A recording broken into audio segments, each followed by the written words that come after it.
Whoops.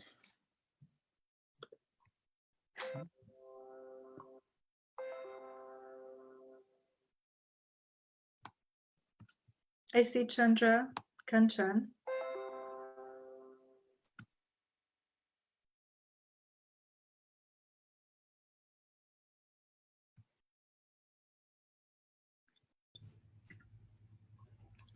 Hi. Hi, sorry to keep you all waiting. No worries, I'm glad you're here. Increase the excitement. So I got the, I miscalculated, I think, the time, but here I am, No very nice. worries. That's terrific.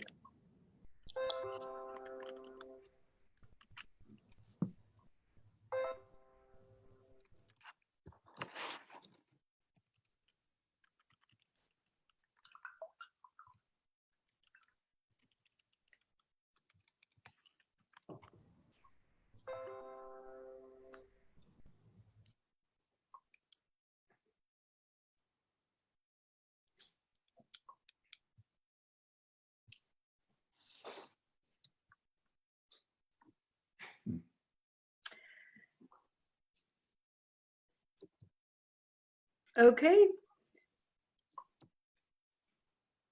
Good afternoon and good evening, everyone.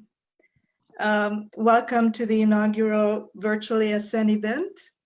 I am Zsuzsa Csergo, president of the ASN and professor of political studies at Queen's University, Canada. I'm delighted to welcome everyone. We have 500 participants on Zoom from at least 50 countries, including a great many people who were not able to attend ASN conventions in many years, and we are thrilled to have them back.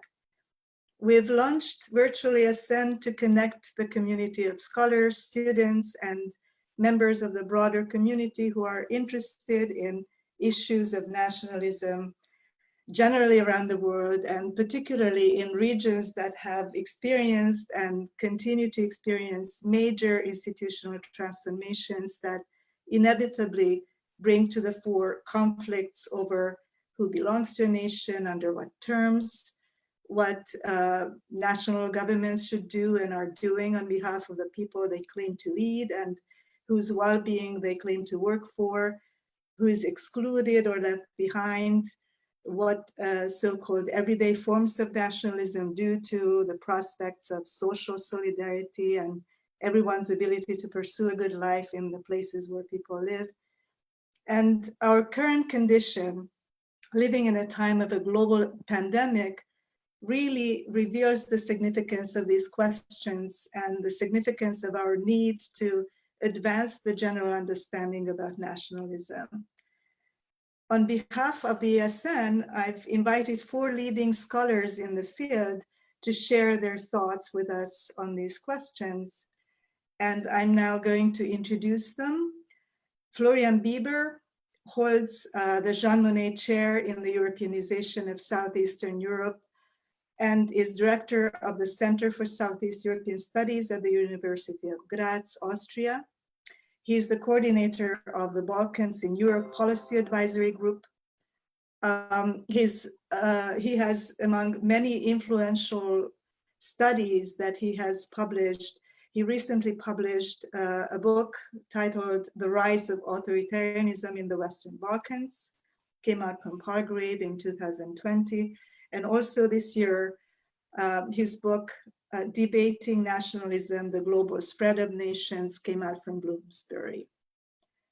Kanchan Chandra is a professor of politics at New York University in New York and Abu Dhabi, and is also the former chair of NYU's South Asia program with a specialization in the study of democracy, ethnic identity politics, and South Asian politics.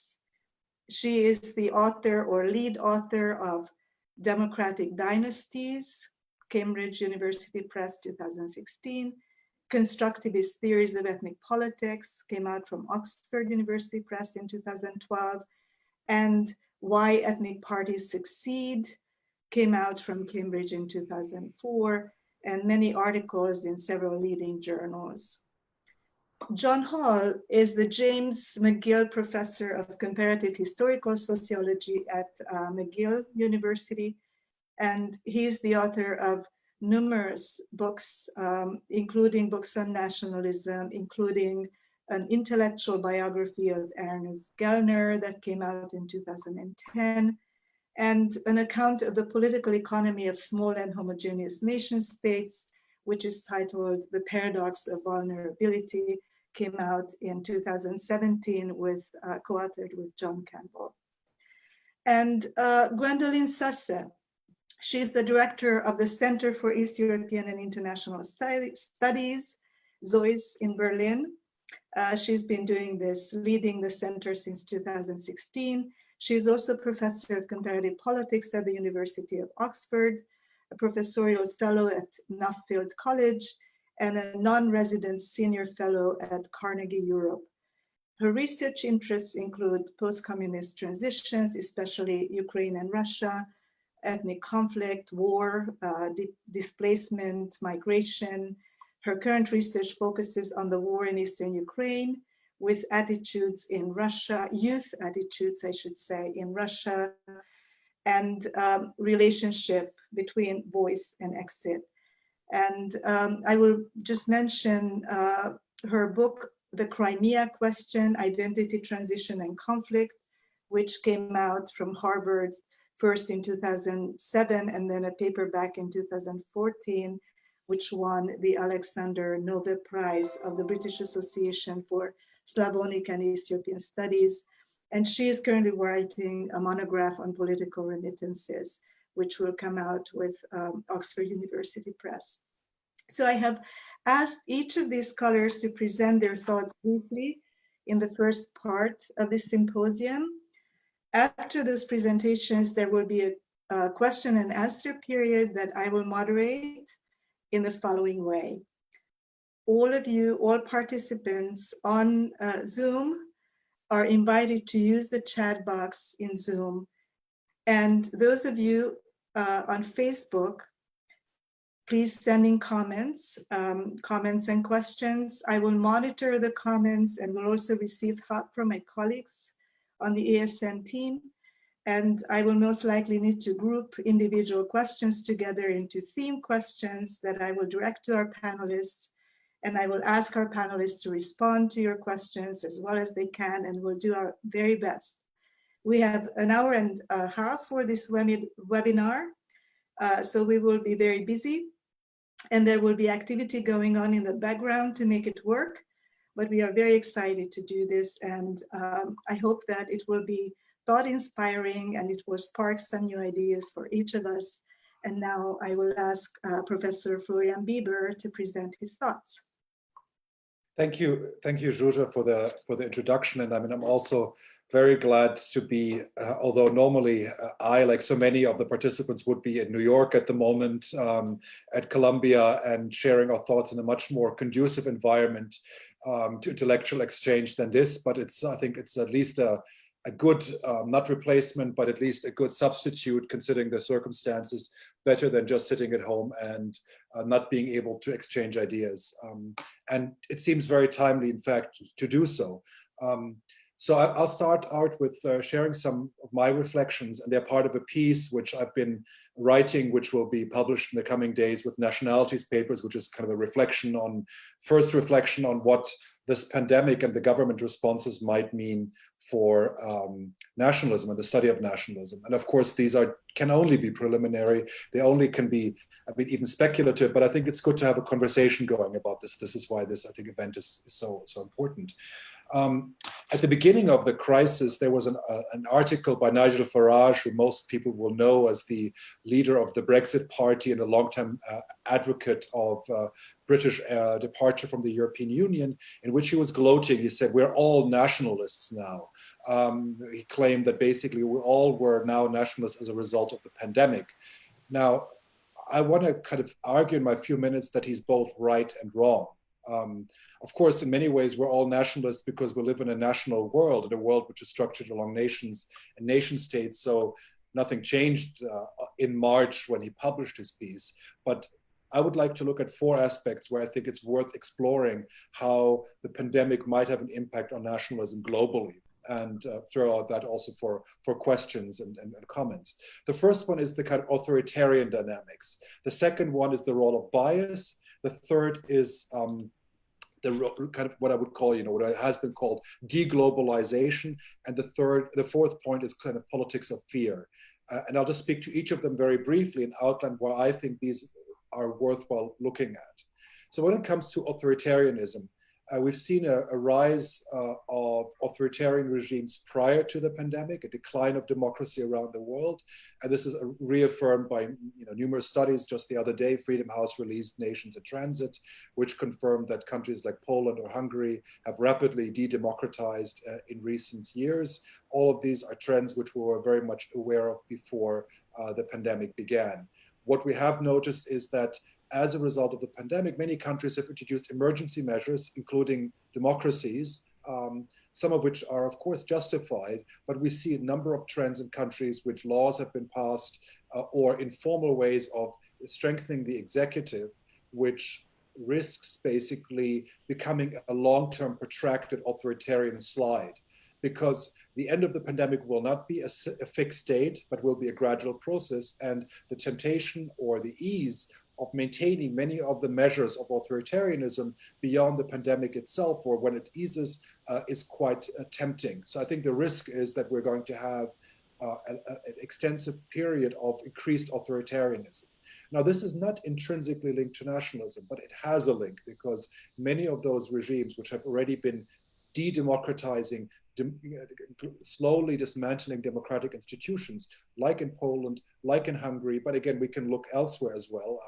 We can look to India, we can look to Brazil, we can look to the Philippines, have drawn on nationalism, and usually on exclusionary nationalism to build the legitimacy. Now, they might justify their measures now in the framework of public health, but once the public health emergency recedes, there's a great temptation to instead, kind of draw on the established patterns of building legitimacy, being anti-immigrant or anti-minority. So I think the kind of authoritarian drift is the first risk, where exclusionary nationalism is likely to become more serious problem afterwards. The second point is the issue of bias.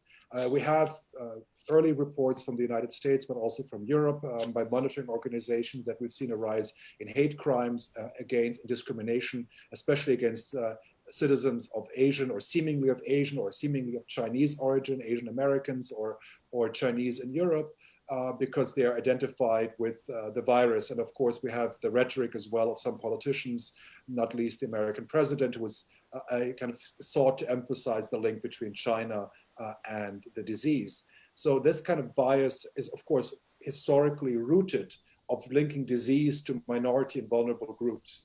And in Europe as well, we don't see it just directed against Asians, but also against Roma community or against migrants. In Hungary, for example, Viktor Orban initially blamed migrants for bringing the disease into the country. So this kind of bias is something which I think we have to be watching carefully and be concerned as a development.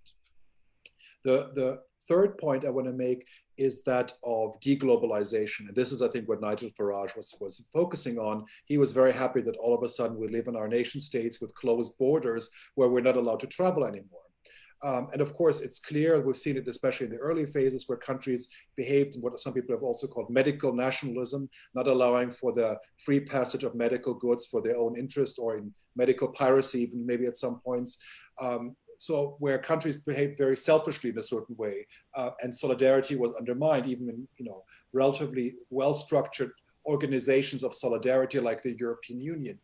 Now, I think there I would be much more skeptical whether this is going to be a permanent state, because I think for the first time citizens from, let's say, privileged countries experience being locked in. The kind of common phenomena which most citizens around the world are experiencing, to require visas, to not be able to cross borders because they want to, but because they have to go through lots of loops, is something which now citizens who would be ranked very high in kind of the quality of citizenship indices before the crisis, all of a sudden have to experience as well. I cannot travel 50 kilometers from here to Maribor if I want to. I cannot go to Hungary, which is less than half an hour away from me. And of course, if you come from countries where this has become normal, this becomes all of a sudden very constraining. So I'm very skeptical that this deglobalization is transforming people into willful followers of the closed autarkic nation state. In fact, they're probably going to discover how advantageous it is to have open borders, something they always took for granted. And I've often thought, talking to people from Kosovo who needed visa to travel anywhere, and this is in Europe, but also of course elsewhere, that if only EU citizens experienced closed borders for a few weeks, they would know what it's like for those who are experiencing every day. So there I'm skeptical, but I think what we might see is some kind of medical citizenship. And this is something which I think we need to be worried about, because again, it was 100 years ago that passports became permanently instituted in the context of World War I and the following Spanish flu. Are we going to see some kind of medical passports which restrains mobility for citizens, again, of more vulnerable countries which cannot afford to provide citizens with a kind of medical infrastructure? So this is something I would worry there.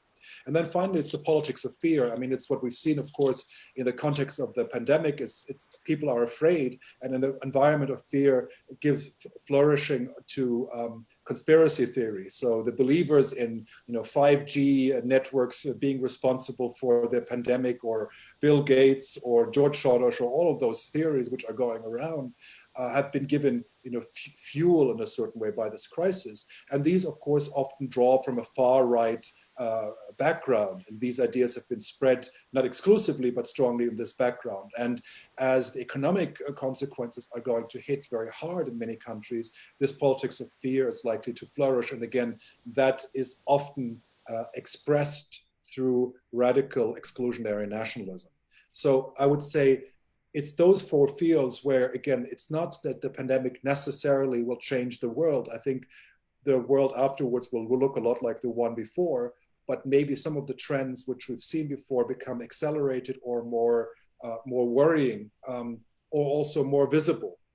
So I think if we focus on those four areas, I think we probably capture some of the key developments, which at least I've noted in the last several weeks in watching what we could look around the world in terms of nationalism and the pandemic. So much for my first thoughts.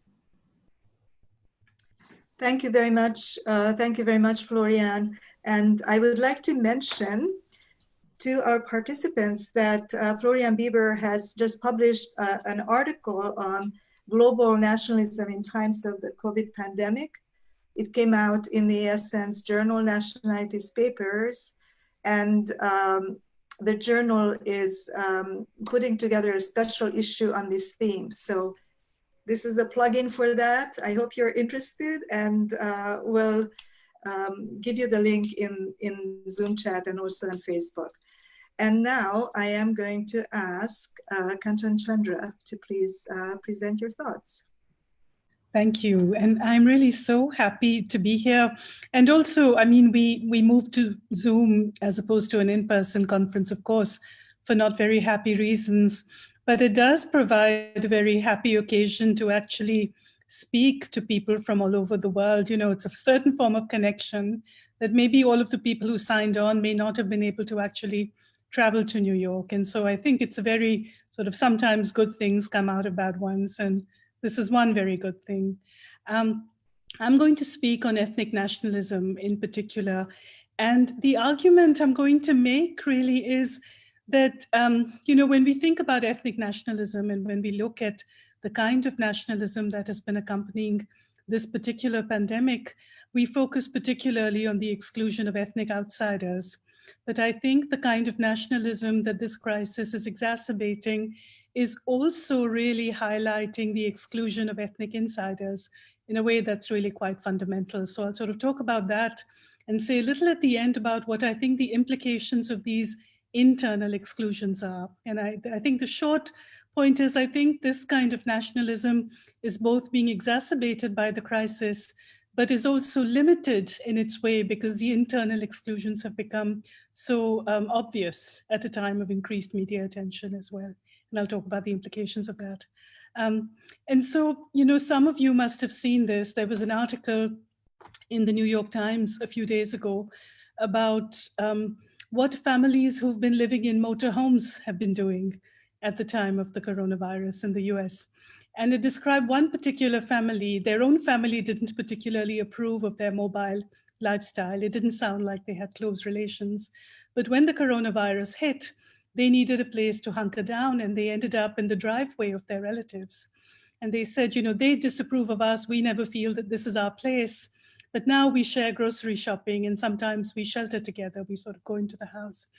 And this really reminded me of one sort of classic way of thinking about ethnic identity, that just like for them, when they needed a place to go, they went to family, and family had to take you in.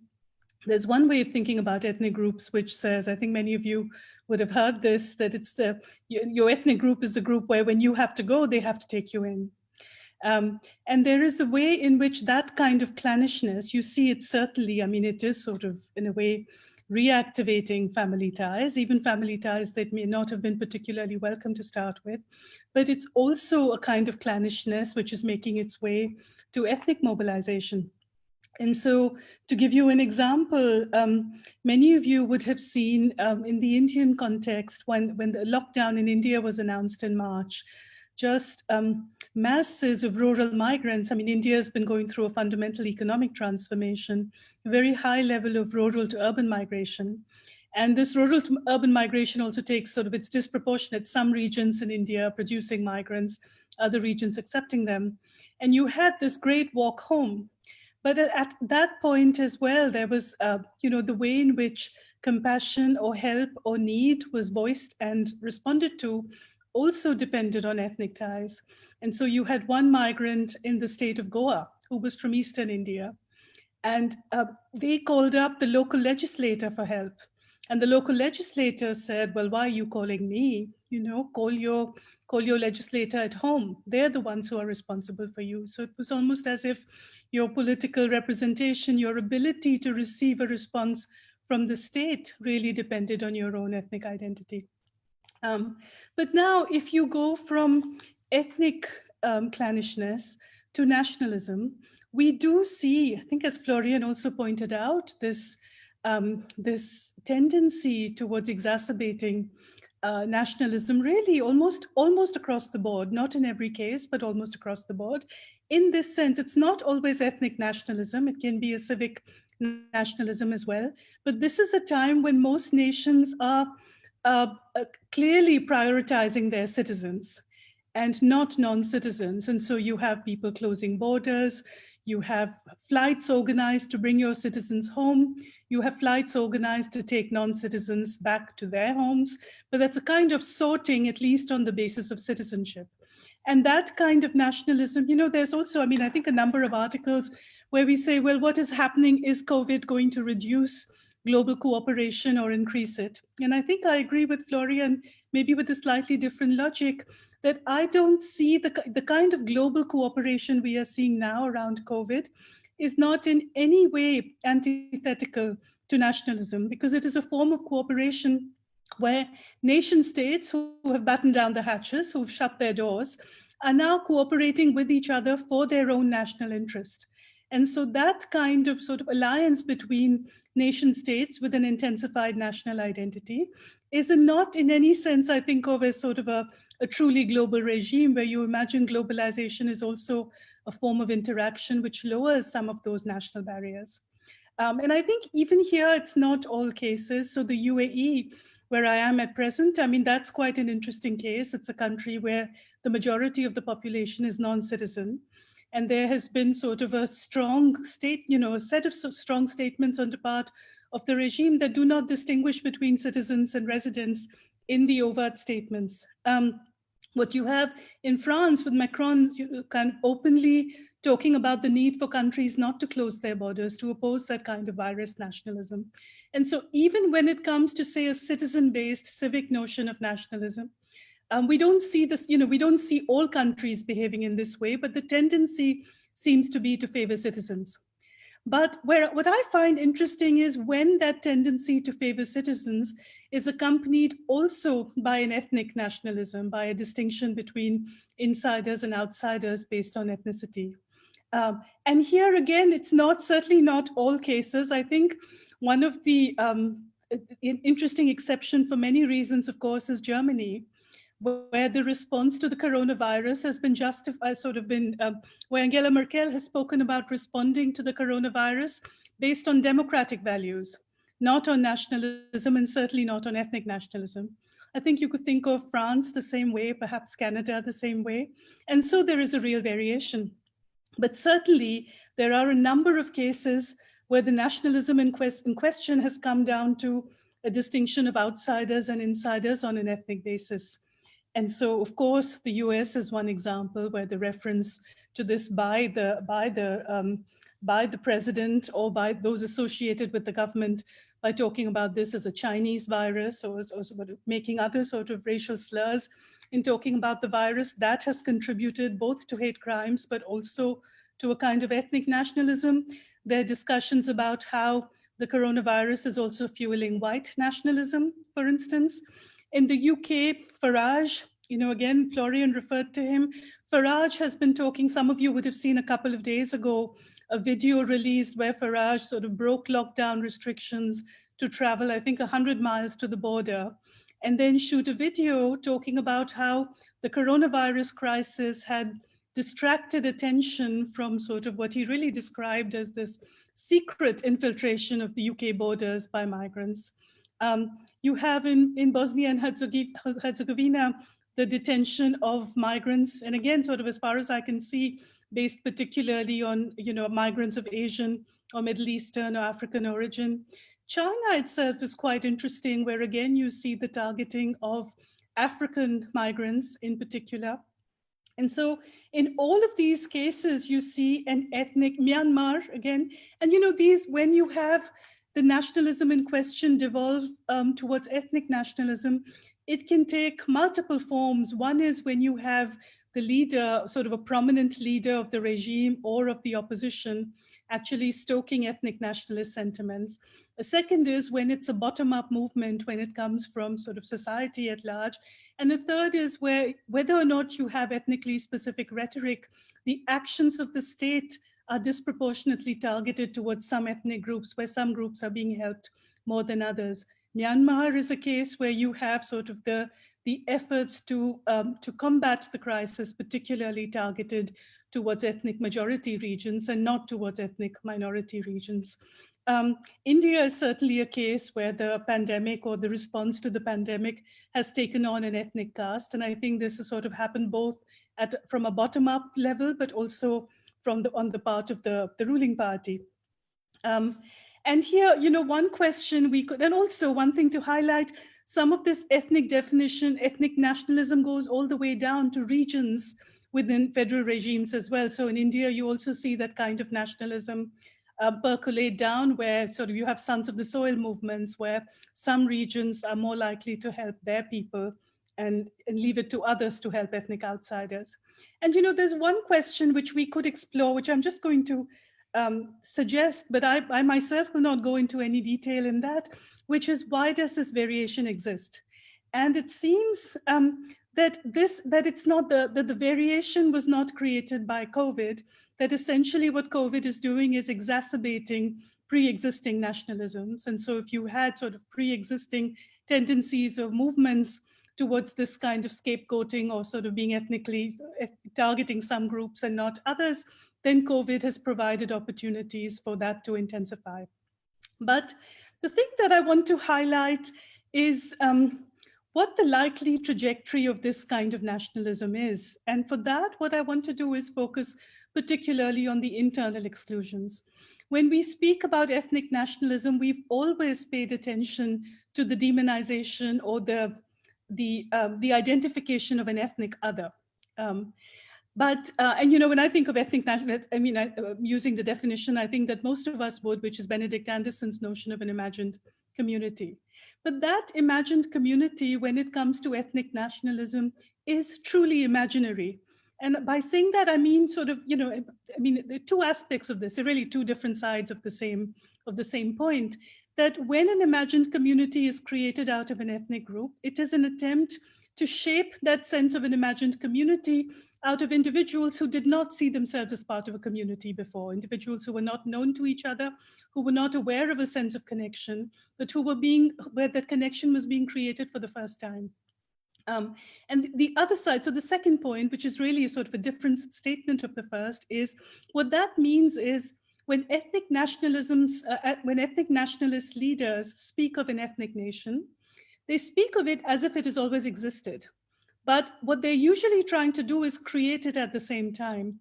And the way to create it at the same time is to paper over the existing differences that exist within the community that they want to create.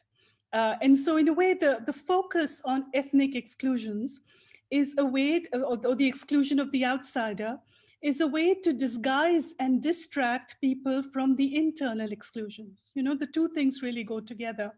And I think both in the world, when you have ethnic nationalist leaders try to forge a movement, and I think also in the academy, when we study these movements, there is always a focus. We always focus on the exclusion of the ethnic outsider.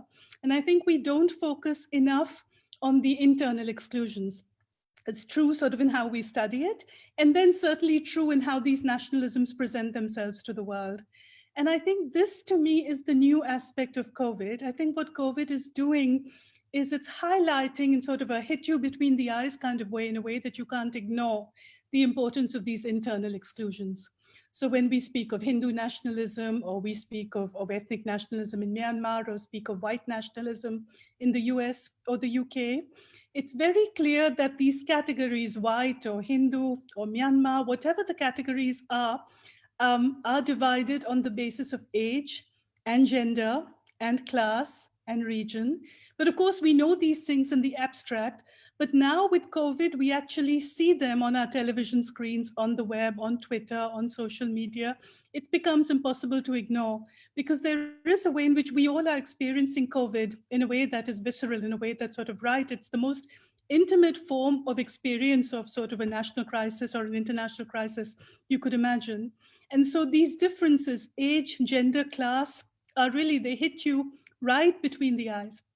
And so I think what this means is that pre-COVID, it was possible for ethnic nationalist leaders to engage in ethnic myth-making, to engage in the kind of imagination of a community. It was easier for people to buy into that myth.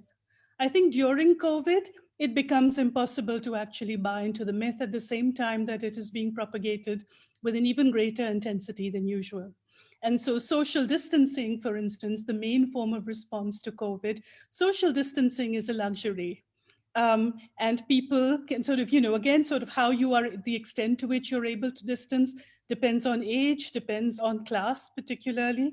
And there was an article, I think it was in The Atlantic, that said, the poor have to come close together in order for the rich to distance themselves. And so I think I'm sure I'm over time. I'll close with a few sentences.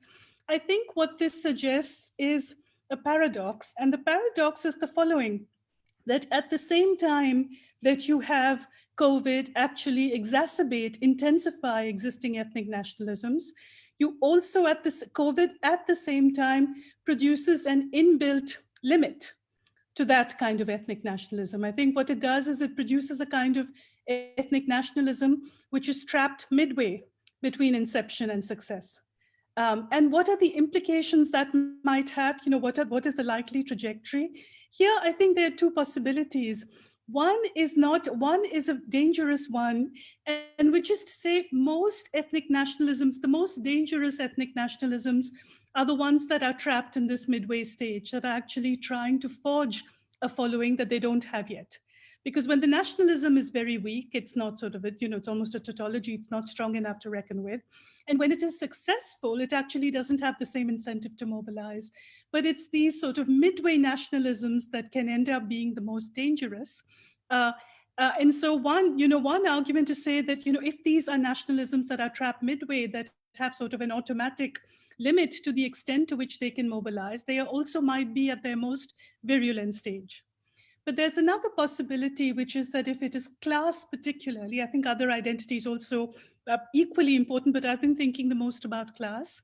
The class politics or the class predicament that is being highlighted by COVID does not seem to me to be directed towards another community. So you have class politics without a class enemy. I think what the class politics is doing is highlighting the need for the state to be more responsive, for healthcare systems to cover a broader range of people. And if that's the case, then it's possible that this kind of inherent limit on ethnic nationalism might also open the way to a new route, to a new form of politics. But I think at this stage, everything is frozen because you have elections being sort of suspended or cancelled. You don't have, right now under COVID, there's no clear space for dissent. And so I think which form of politics is likely to result is a very open question that requires, to some extent, the opening of opportunities for political mobilization again. I'll stop here. Thank you. Thank you very much, Kanchan. I would like to remind our participants that we are welcoming questions in Zoom chat, also Facebook comments, and we are monitoring them. And unfortunately, we will not be able to turn on the visual for participants because we have this wonderful situation of having so many people here today the downside, the only downside is that we are not able to turn it into a mutually visible experience for everyone. But we are welcoming questions and we are monitoring them. And now I'm going to ask John Hall to please present your thoughts. Well, it's a pleasure to be here. Slightly less of a pleasure, having listened to the formidable comments that have come so far, with which I largely agree. Let me begin by saying it's rather strange and interesting as social scientists to be in a situation where we're largely trying to predict the future. Kierkegaard's old comment, but you live your life forward and understand it backwards. Most of the time we understand it backwards. Of course, I'm a historian, really, and there is the old joke that prediction is hard, especially predicting the past. But it's uncertainty is the thing that I would like to concentrate on. Also because in the last years, when we've been thinking about nationalism has seemed yet again to change its character. The world of populism, however we define it, was not something we'd entirely expected. So what sort of uncertainties do we have? Well, I'm going to mention two, and then I'll say something about a couple of questions and raise an analytic question in general. But if you think of two uncertainties, one of them would be my own country of birth, Great Britain. When Boris Johnson won the election, it seemed for a moment that the discussion was going around with the possibility of him turning the Conservative Party again into a national party, having stole the Labour Party votes in the Northeast and Northwest. And there was a lot of discussion, a lot of evidence for that, but it's changed. It's changed partly for internal reasons, because of a better and more capable Labour Party leader. But it's also changed because the symbol of the National Health Service, a particular cultural element in Britain, as Chandra says, which is there, is played more strongly, means that now everything is up for grabs. No one really should put any money on what's going to happen to British politics in the near future. COVID and the National Health Service has changed that enormously. It's an open book, and I'm not prepared to take bets on which way it's going. Much more important is the United States, and I'll come back to the United States. The question that is in front of all of us is, do we know if Donald Trump can win another election? Is it the case that this country, which always in its political repertoire has had conspiracy theories, enormous numbers of people who are suffering economically in terrible ways, 32 million people unemployed, is it the case that he's going to be able to rally that base or not? I think this is, I have my guess, and I would take a bet on that, but I won't tell you what it is. But we don't know, so there's an enormous amount of uncertainty there. The question which comes back to nationalism from these two examples is the following. In the last years, there's a lot of evidence, I particularly think of a book by Cass Sunstein, of the siloing effect that we live with now because of all sorts of information. Nowadays, it's not just the case that you read the newspaper that agrees with your views, but the silo is so strong that it reinforces you in those views. So here we have a strange world in front of us. We have that, but at the same time, at this particular moment, we get great adulation at the powers of science. Can a vaccine be found? One of them, science is as universal, non-national as you could imagine, but there are those silos. So it's the way in which those things will play out. Trump's world might be able to defeat the power of the international scientific community. That's possible. But I very much agree with Kanchan that here there's great variety. You can be a small nation, the one I know best and think about most is Denmark, which is absolutely on top of science and uses it as a form of its nationalism. So this can go either way, but the variable, how universal is knowledge as compared to national demands, seems to me to be an extremely important one. And it links back to many of the things that both previous presenters have said. Some comments on countries. I don't completely agree with both the previous thinkers as far as the idea that globalization will return. I think it will. A small country like Denmark needs it, otherwise it's going to be very poor as it was in the interwar period. But there's the United States. The United States is very large. It's self-sufficient in almost every way. And I can imagine some autonomy. All the scientific meetings and everything else have missed the United States, partly because of Trump, but the United States does have the capacity to go it alone. Before 1914, huge empires, laws unto themselves, worlds unto themselves existed. I would not rule out the possibility of the United States going in that direction again. So I do think about the United States in that way.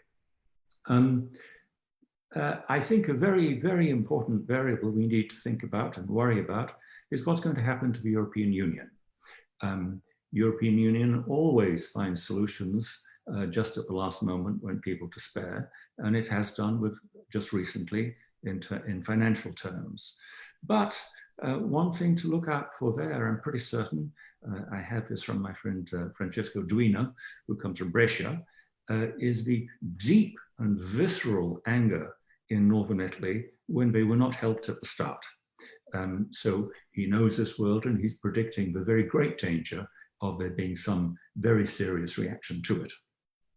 I'll have one final comment, one final country, also a British background, which is Ireland. I'll make a prediction here. Now, take small bets on it. I think the possibilities of Irish unification have increased enormously. They were becoming strong because in the north they're going to see a prosperous south. They're going to suffer terribly through Brexit. But now they see a south which a republic which is intelligent, acted fast, closed its schools quicker than was the case in the north, although in the north the two communities closed their schools at different times. I suspect that there will be, I never thought I'd be able to say this in my life. I think there's some greater chance, would have to be done with great care by sophisticated politicians in the south, and they're there. I believe the possibility of Irish unification has gone up. So one thing about nationalism, does it change borders? Here's a border which might change. Thank you.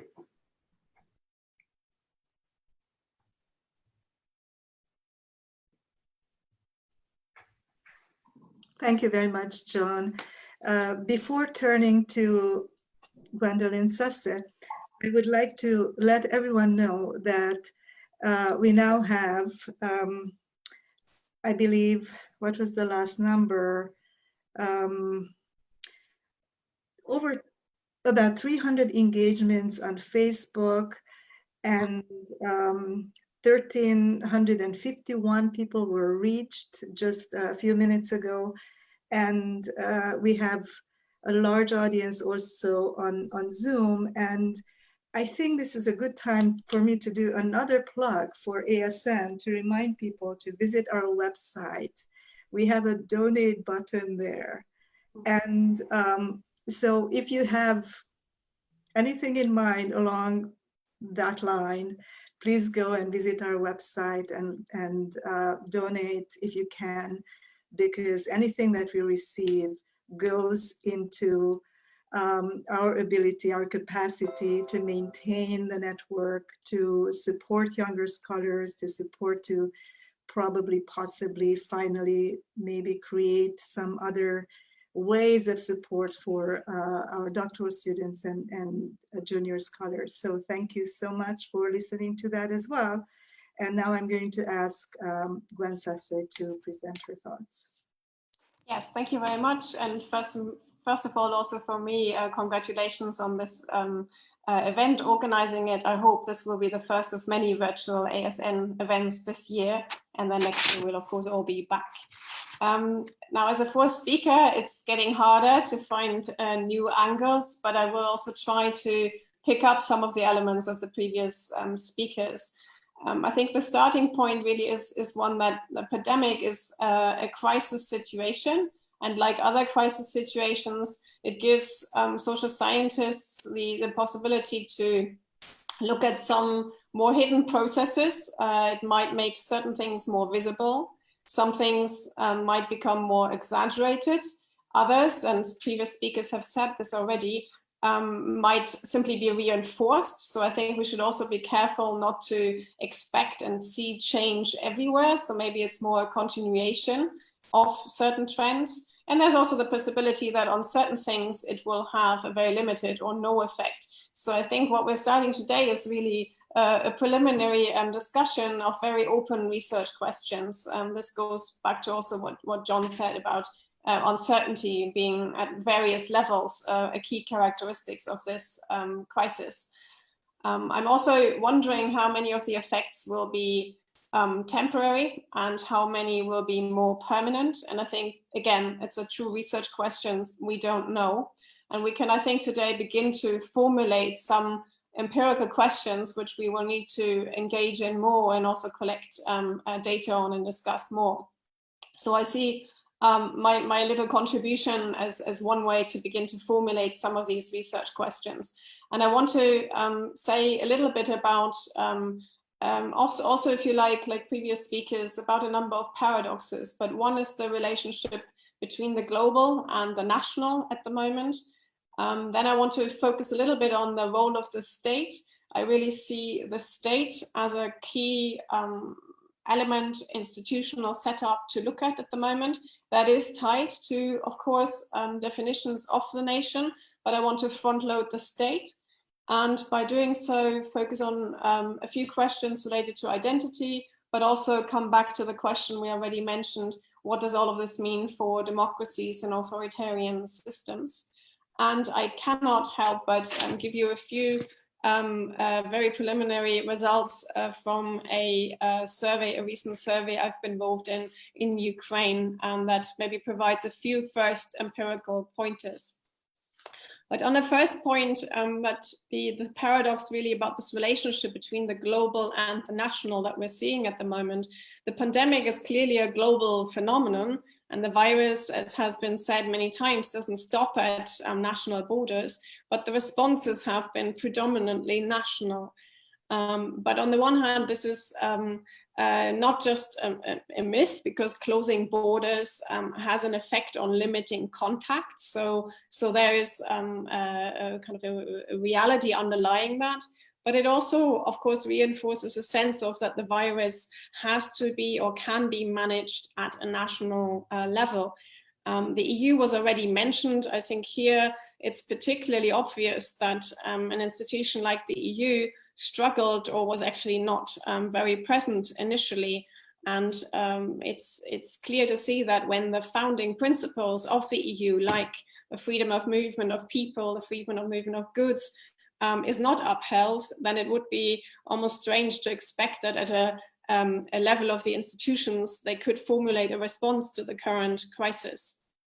I want to maybe give a few almost anecdotal examples of how the national is coming to the fore, is being expressed by or during this crisis. Germany and Merkel have already been mentioned. I'm currently based in Berlin, and what I couldn't have noticed is that Merkel's first big speech when the lockdown started didn't mention the EU at all. One of the previous speakers mentioned that, yes, Merkel in Germany has focused on calling upon citizens to uphold the lockdown, and it was very much an emphasis on citizenship. But nevertheless, if Germany doesn't mention the EU, that's quite a good temperature gauge of how far it's gone in terms of emphasizing the national over the European or the EU level. Another example I found interesting comes from the UK. Where I used to be based for a long time. And one is the Queen's speech. The Queen doesn't normally speak and give these kinds of speeches very often. And she emphasized, or she ended with a reference that came from a song, 1939 pop song, "We Will Meet Again." So this is about really framing this crisis and making a very explicit reference to the Second World War. It was also reported on the news, at least across Europe, as far as I could tell, that the British war veteran Tom Moore raised, I think it was £32 million by walking up and down in front of his care home. And he was trying to raise money for the NHS. And an interesting part of the narrative too is you could say, well, if an almost 100, or now he turned 100 in the meantime, old war veteran thinks he has to raise money for the National Health Service, which, as we've heard already, is an important part of British identity, then there's something clearly wrong with the National Health Service. But the emphasis in this narrative is entirely on his own background, the fact he's a war veteran, and also he was made a colonel on his 100th birthday, and Spitfires flew over his care home. So this is a very different, you could have framed this differently, but this really shows something as well about nationalism, everyday nationalism, in particular in this case tied to an English identity. And the third example I want to point to is Russia. And there are two events really of great importance for the official national rhetoric of what Russia as a state is about, so ultimately as a nation, had to be cancelled due to COVID. So one was the constitutional referendum after the very rushed constitutional changes masterminded by President Putin. And the other one is, of course, the victory parade. So the 9th of May this year cannot be conducted in the way it was planned. And this was would have been a large-scale public display of Russian military strength, also for national and international consumption. So two events of high symbolic importance could not take place, and they're sort of postponed. but that leaves sort of at least a temporary gap in this very open display of a certain type of nationalism. I want to say a few words about the role of the state, which I really see as the key thing that has changed, at least temporarily. And we've mentioned already that as a general trend, executive decision-making has become more visible in democracies and in authoritarian systems. That was the case anyway. Presidents, prime ministers have generally called upon citizens. So here, I want to really emphasize again that for the moment, I see a lot of emphasis, at least in the rhetoric, on civic identities. So I think this is one of the, linking it up with what previous speakers have said, one of the kind of maybe tensions or trends to watch out for, whether that civicness will disintegrate more as we go forward, or whether these are actually also parallel lines that will continue to exist. For the moment, I think I see more of a tendency across different political regimes to emphasize the civic, because everything else would be probably politically more, could be riskier. But then whether that can be upheld going forward, when in particular the economic implications of this crisis become obvious, is obviously to be seen. I also think that as part of the role of the state changing or becoming more important, is that there are more expectations now from society directed at the state level. And here I think the tendency might also be one to watch, because it's not only pointing towards more authoritarian tendencies. These also, this tendency or this trend that there's expectation that the state will manage this, depending on the extent to which the pandemic can be managed. This could also be a risk for authoritarian regimes or authoritarian trends within democracies. So if the crisis, which is not one that even authoritarian leaders can manage very efficiently, and they don't know if they can manage it, so this is not the kind of crisis that they will like to manage. So what at the moment looks perhaps like authoritarian regimes having control mechanisms that hold more quickly, I think this can easily switch if the pandemic is seen to get out of control, and if underlying structural weaknesses of the states, in particular in the health system and also in the economy, become obvious. I just saw that one of the questions in the chat was already about the importance perhaps of local and regional developments. And I think we see that in a number of countries. And if we stick with Russia for a moment, I think we see also an interesting, not so new trend that President Putin is trying to hold the regional governors responsible for what is happening, and therefore also trying to push kind of the pressure a bit away from Moscow and from himself. But at the same time, increasing local and regional variation and also managing the pandemic could also change or reshape the relationship between the center and regions. So this is again one of these potential, I think, risks for an authoritarian state. I'm not talking about democratization overnight, but in terms of a definition of how the relationship between the center and the region, and therefore the state, is defined, could happen. We see in a number of countries, Ukraine is one of them, that trust in local institutions is high and increasing. That was already there before the pandemic, but it seems to be increasing right now. So another example of this reinforcement through the pandemic. And again, that can have implications for the definition of the state. In terms of the pandemic and its impact on wars, I cannot but bring up the war in eastern Ukraine, which is not an ethnic war, not an internal war.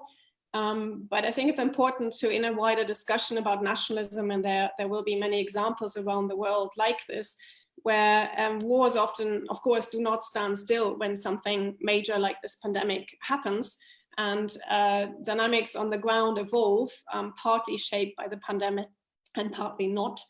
I think we can definitely see that a war that is already not very present in international discussions, or doesn't get much international attention, is getting even less so now. this may, to some extent, also be convenient for the President Zelensky in Ukraine, because the promise he started his presidency with to end the war may give him a little more leverage now, and he's not immediately measured against that.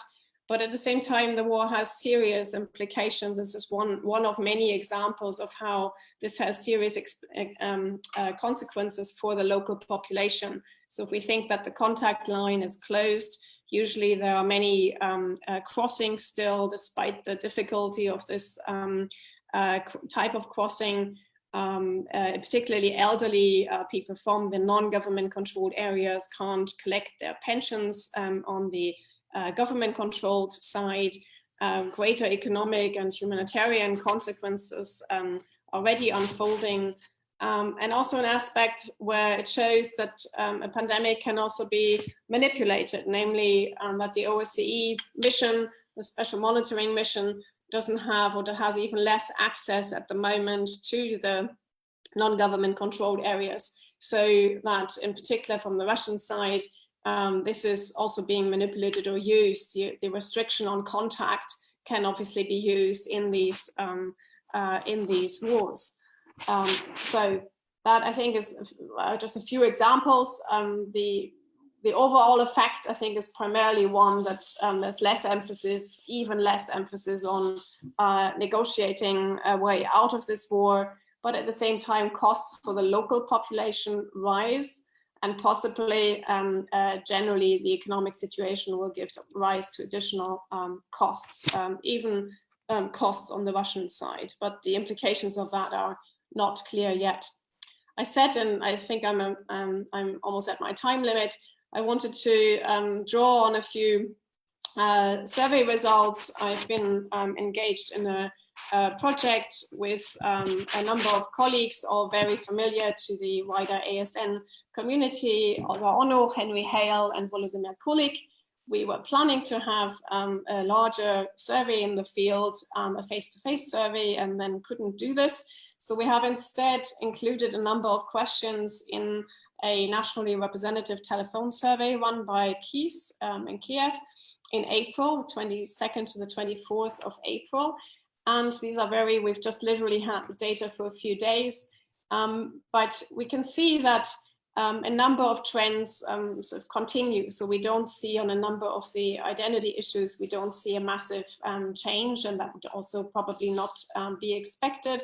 We still see a strong notion of Ukrainian citizenship behind a notion of Ukrainianness.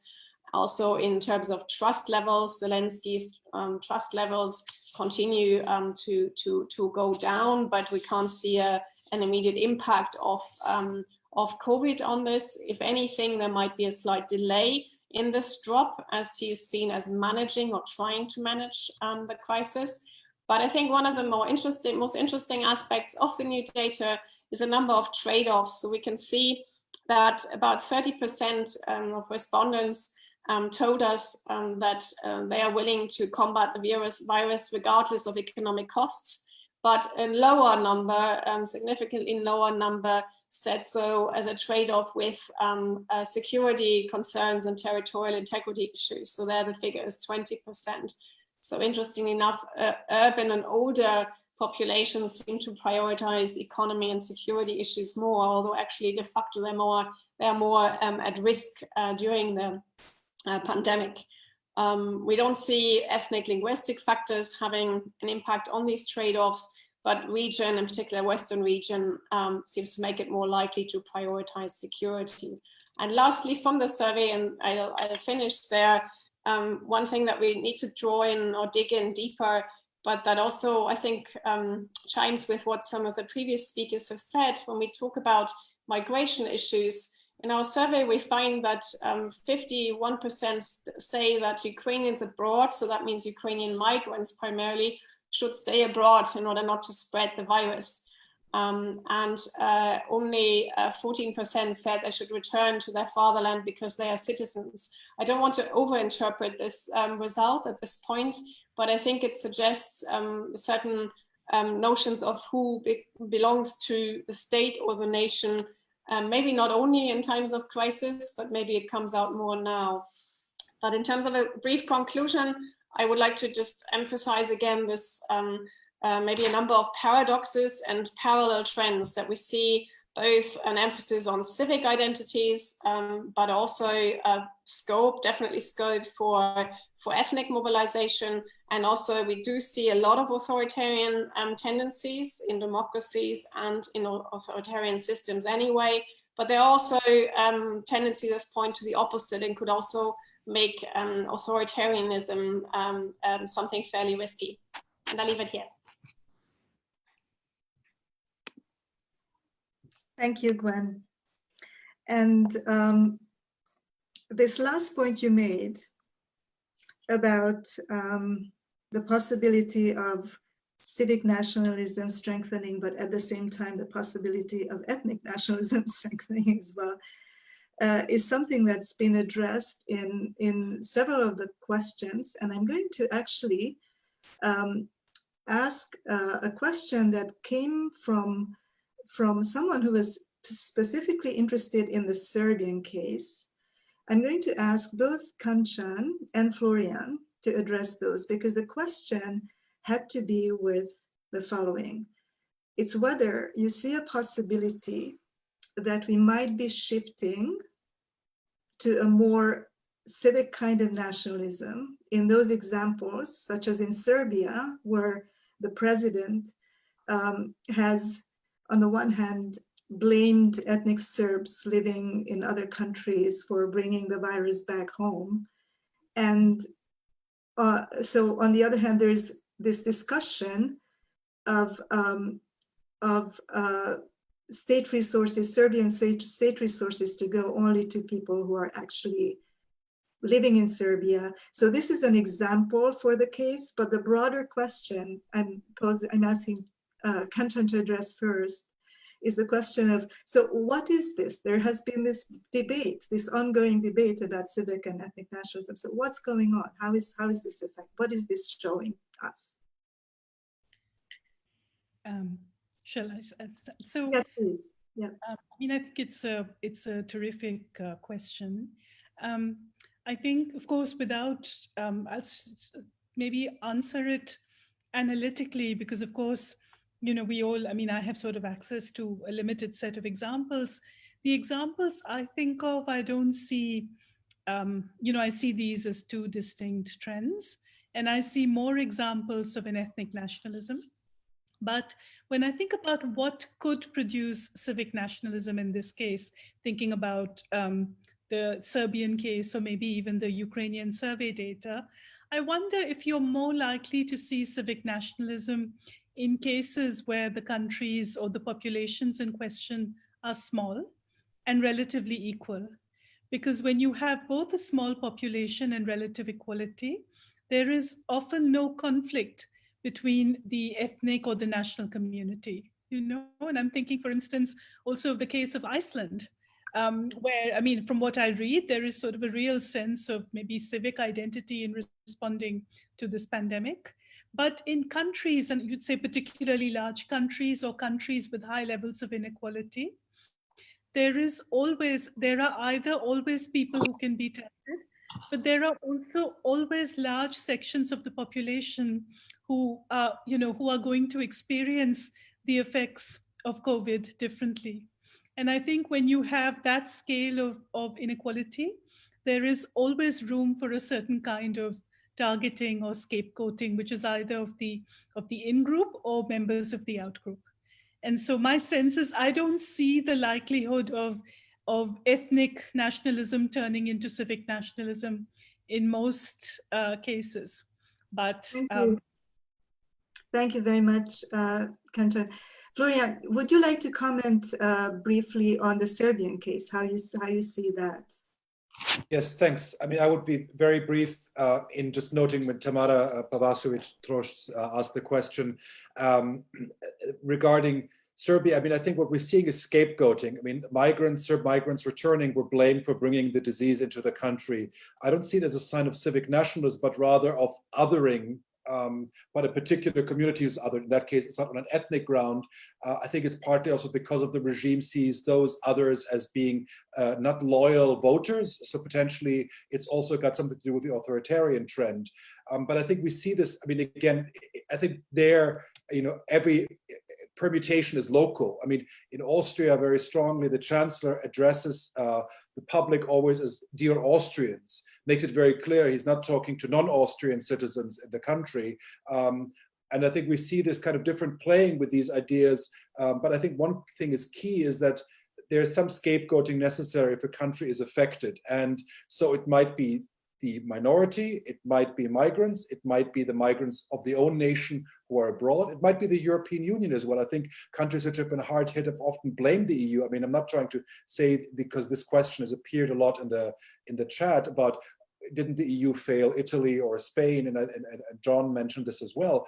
There was certainly a failure, but it's also a way to externalize responsibility or to blame to other again. I think what we have to look at is, what are the mechanisms of othering and finding somebody to blame for the disease, because it's very hard to just say, this is just something which happened, and there are some points political elites might be responsible, but of course they're much more happy if they can find somebody else who's a culprit. And nationalism is one resource, but of course there are many other ways to externalize responsibility.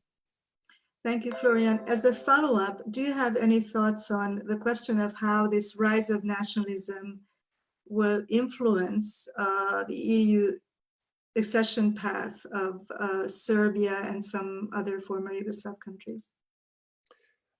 I think if we accept the fact that, and again, predicting is hard, but if we accept the fact that nationalism might be reinforced and also some skepticism towards the European Union, which existed before that, of course, this will make these kind of processes more difficult. And I think we do see that, although it's ironic that people blame the EU for not doing something which it didn't have the competence to do, so there's certainly you're blaming it for the powers which have been denied by the nation states to the EU, it's still likely to be blamed at the moment for its weakness, which of course has repercussions also for countries, let's say in the vicinity, who aim to join the European Union.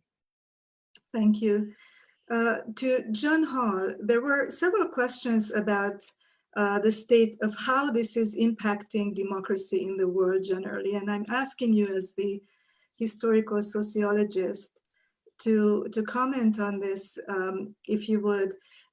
There was one comment on how during extraordinary times extremists can shift perceptions and redefine reality for the larger community, and especially this comment on squeezing out the moderate middle and making an extremism dominate the public sphere. This is something that democracy theorists have written about.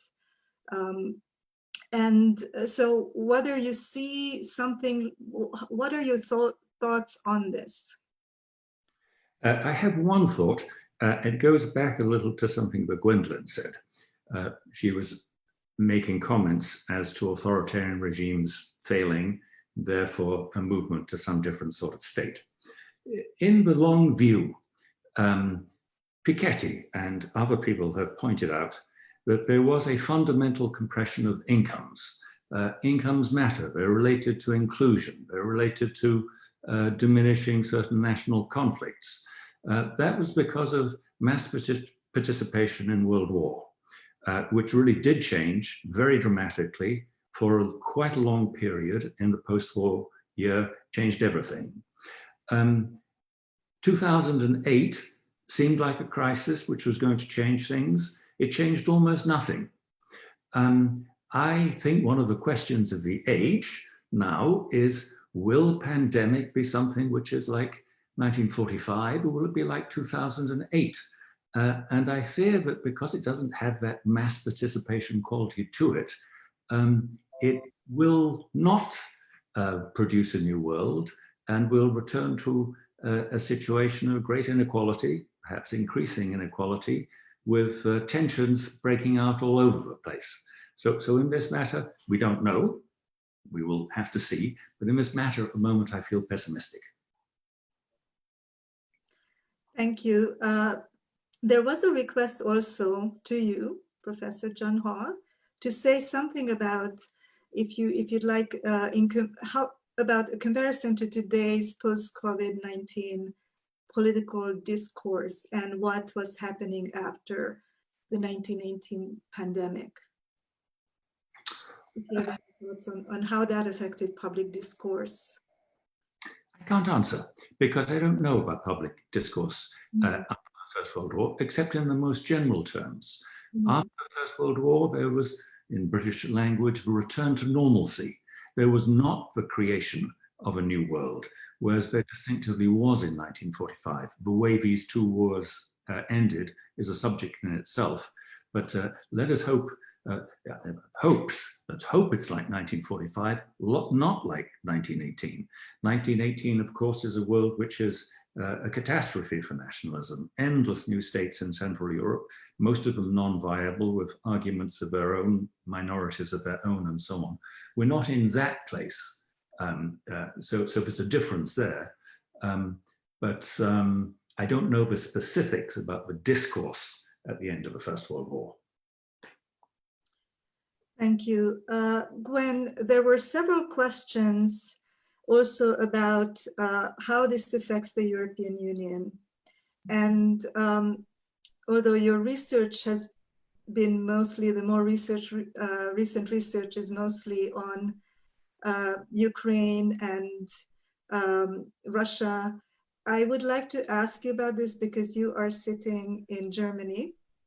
And I know that you're following that discourse, political discourse there as well. There was a question about whether there's a macro fracture, says this participant, between the southern and northern macro areas because of the forecast economic crisis that will eventually impact the Union. Even a mention of pan-Germanism and pan-Latinism. Yeah. I probably wouldn't use those terms, but I think it's clear that the EU is and will continue to struggle, or struggle even more, to hold itself together and to present a vaguely coherent position as an institution, and then on a number of issues which we see more of a move towards traditional geopolitics and maybe geoeconomics, and I think already the EU is generally struggling to position itself there, and the current internal weaknesses of the EU as an institution. I mean, it was never meant to maybe deal with a pandemic, but the difficulty to do that is reinforcing some of the pressures the EU was already facing in positioning and continuing to position itself in today's global world. I think it's really sort of a crunch time for the EU. There are quite a few, I'm not among them, but maybe I just don't want to be among them, who say that this could be the end of the EU, or maybe it's the end of the EU, at least as we know it. And if we think a bit about the region ASN is particularly always interested in, I think the EU will not, as a priority, kind of focus, for example, on further enlargement on the Eastern Partnership. There's a summit coming up this year. I do not get the sense, also not in Berlin, that that is a priority. So it has implications at different levels for relations with a region that it was very much involved in.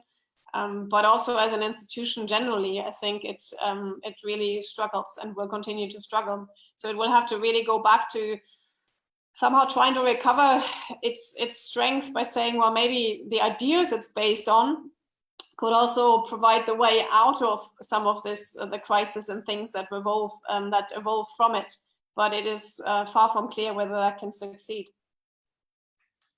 And thank you. Following up on this point Gwen has made about the significance of institutions in the EU context, the strength of institutions, there was a question about, more generally, about the role of institutions in driving this turn to nationalist responses. The point is that there's an institutional explanation due to the fact that COVID-19 and a pandemic like this is a health emergency to which health systems have to respond, and those are typically national systems.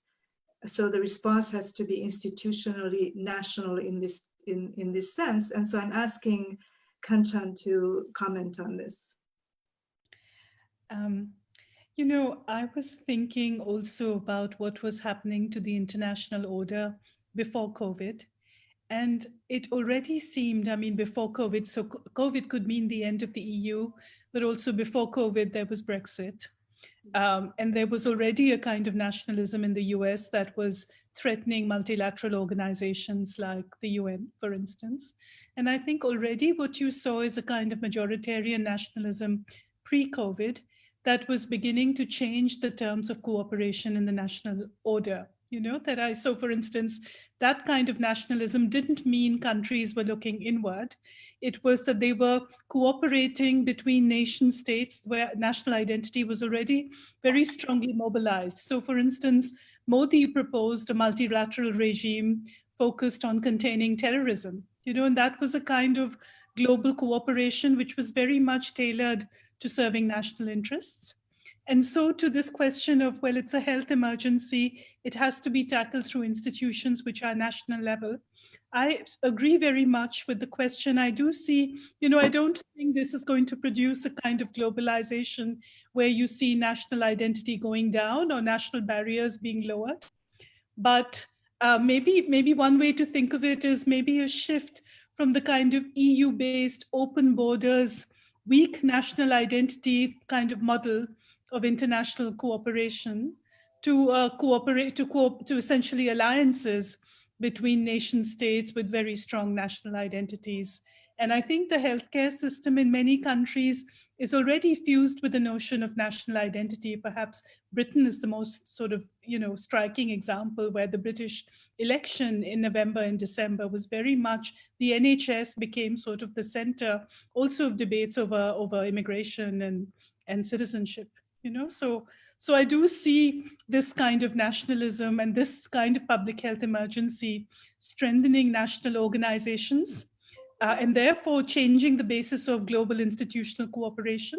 But I think that's a trend that had begun pre-COVID as well. Thank you, Kanchan. I'd like to remind everyone that unfortunately we will have to end this at 2:30 EST. And so we have time for a few more questions, but we have to be very economical about our time with our time. I'm going to ask Florian to address a question that's more of a normative question about what stronger democratic countries that were also hit very hardly by this pandemic can do to help other countries where we see a trend of authoritarianism rising. What can they do for democracy in the world, to help strengthen democracy in the world? This goes back to the broader question that was also addressed from a more historical perspective by John, and I would like to ask you to comment on it on normatively, what you can suggest for today.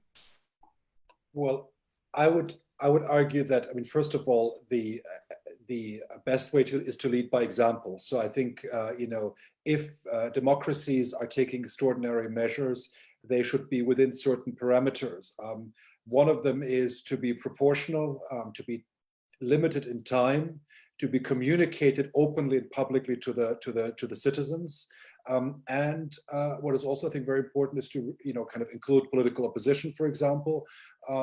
So not to give those kind of autocrats like Viktor Orban or others arguments where they can say, well, look, but France is doing it, or Germany is doing it. I mean, I'm not saying these are concrete examples, but not providing ammunition for those who seek to undermine democratic rules by pointing to established consolidated democracies. I think also we have to be very careful, and I think this might be interesting to mention in this discussion as well, is the rhetoric of kind of securitizing, calling this a war. You know, this is people have observed this when talking about the war on terrorism or terror, the war on drugs. Again, there is not a war on pandemics. And I think President Macron particularly problematically talked about this, that we are at war. But I think this is not the right way to confront it, because it kind of securitizes it, and it justifies kind of all means necessary. And it also suggests that they are traitors or potential traitors, and that criticism is treacherous. And I think, fighting a disease requires different voices, a pluralism of opinion, not of the conspiracy theory types, but we see the best scientists of the world have different interpretations. And of course, in this moment of crisis, there isn't a clear picture. And shutting this down is dangerous. So I think from that point of view, with those rules of proportionality, limited in time, communicating those, and avoiding the kind of securitization of warlike rhetoric, democracies can lead by example. And then, of course, being clear that abolishing democracy or democratic institutions in times of crisis is not justified by the pandemic is also very important as a message. Thank you, Florian. And there is a question that I'm going to ask Gwen to address. And I'm actually pulling together several thoughts here. There was a question about, a broader question about whether COVID challenges the nation state from the bottom up. And you have already discussed some of it, but there's also, it can be tied to questions about regionalism, about whether the crisis, the way it affects so many people economically, and it also activates identifications and various forms of ethnic belonging or regional sub-state belonging. I wonder whether you would like to comment on what you see happening in this area.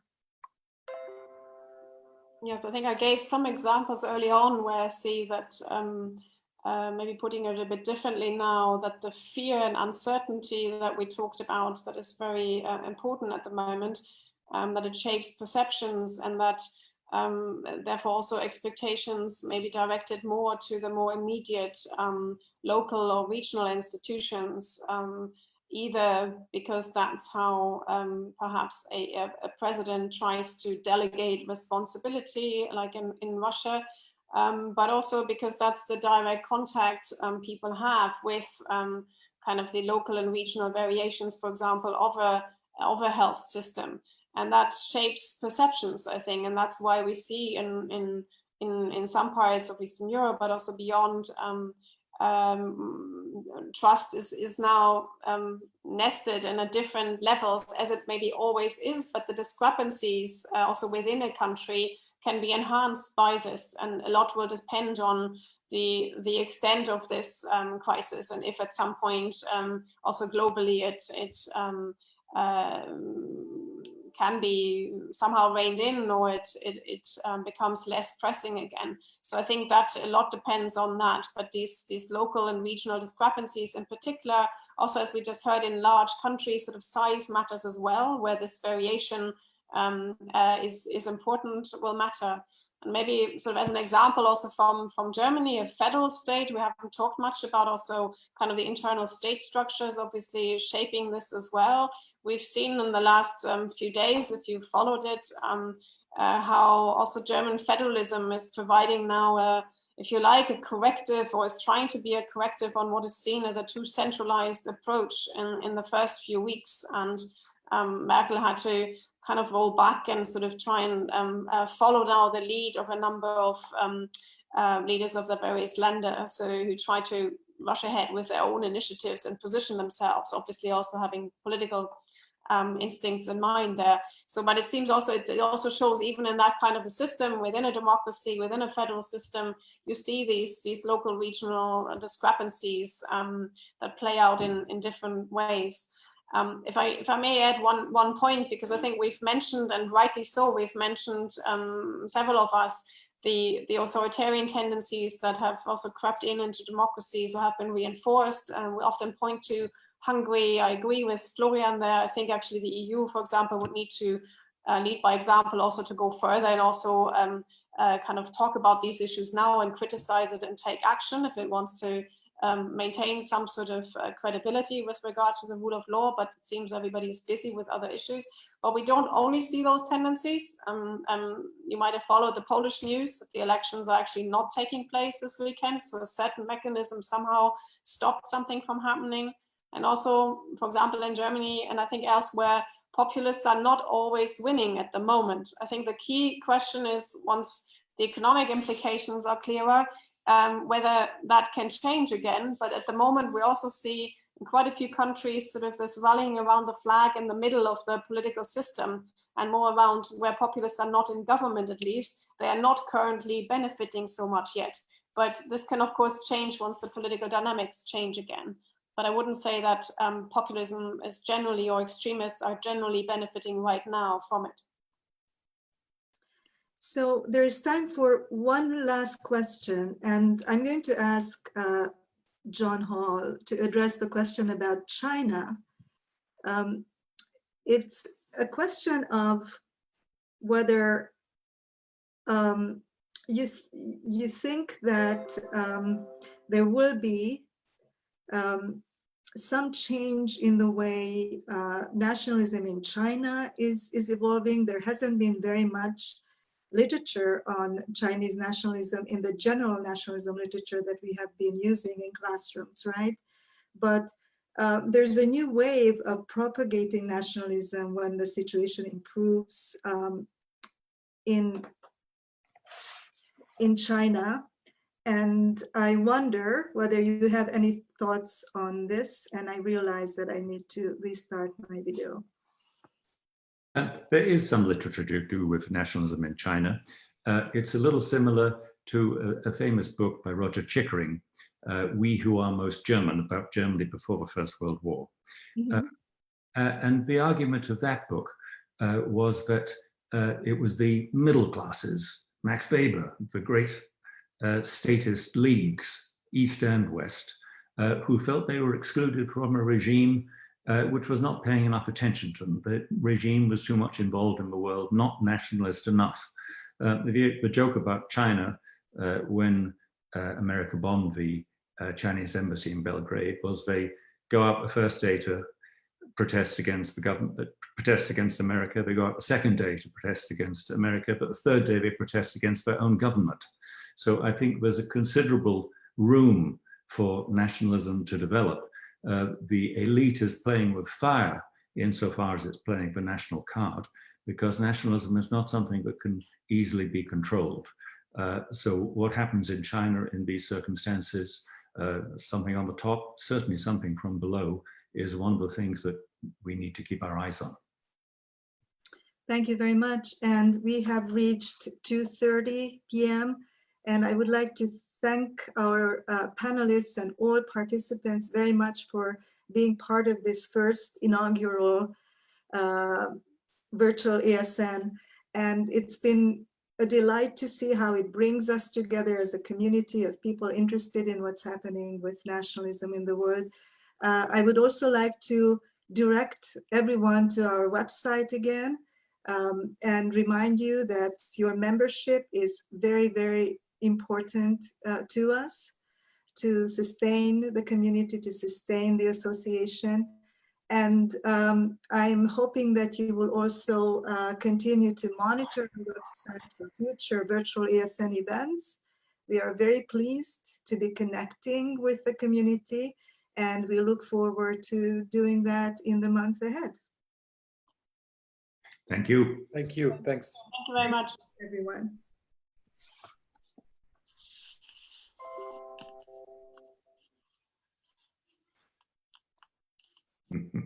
This is where we have to be careful. Yes. If you're still alive or not.